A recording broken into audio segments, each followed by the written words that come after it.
Buff Nation, what's going on? I know that we're still all bummed that our Pat Shurmur led Buffs offense looked pretty atrocious on Friday, but we got to talk about this defense as well. I think another unit that did disappoint in a winnable game against Georgia Tech. Of course, guys, let me know your thoughts. Be sure to like, subscribe, and hey, maybe like my friend Dante, thank you so much sending me $2 on Cash App saying it's for 12:16 at night and I'm still disgusted at Pat. Man, I'm right there with you. Thank you for the cup of coffee. But let's get into it, guys. Let me know your thoughts.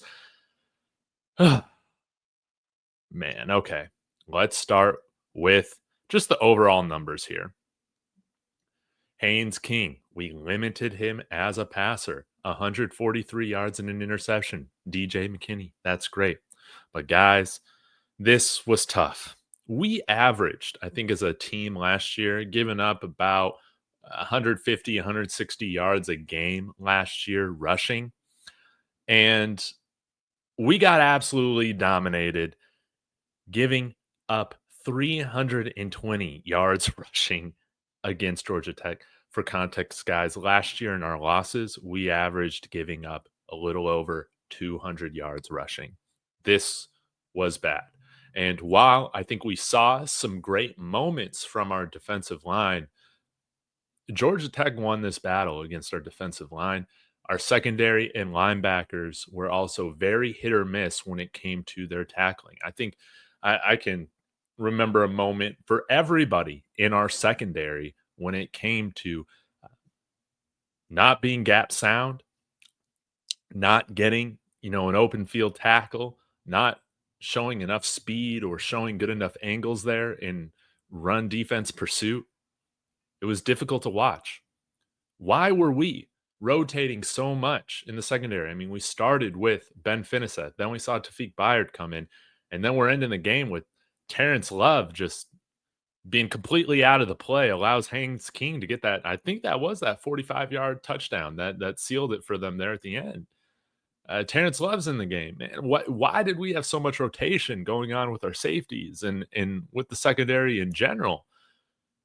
Similar to our running backs, and I forgot to bring up Marshall Falk last night with Pat Shurmur, but I understand wanting to give everybody looks, but if a guy's playing well, I don't think that you should take him out.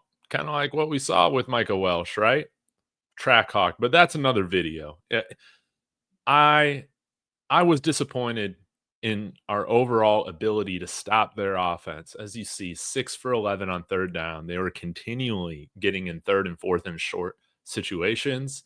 And yeah, guys, like this is pretty crazy. 320 yards given up on the ground. I think we have a very talented defense. I don't think that we're going to see our defense play this way moving forward. I think we're going to continue to get better as the season goes on. But I got to admit, man, this defense did not have a good performance. We have to be more disciplined in the run game. We have to be more disciplined, not getting these PI calls, right? Now, again, there's still some great positive things to take from this game. We got an intense amount of pressure when they were passing against Haynes King. Now, they say it's only 6 pressures on PFF. I don't know about that. Congratulations to Quincy Wiggins getting his first sack. PFF didn't even log that. So take these grades with with a huge grain of salt. But again, I think we saw some good moments from Quincy Wiggins, Jaheim Otis, Anquin Barnes.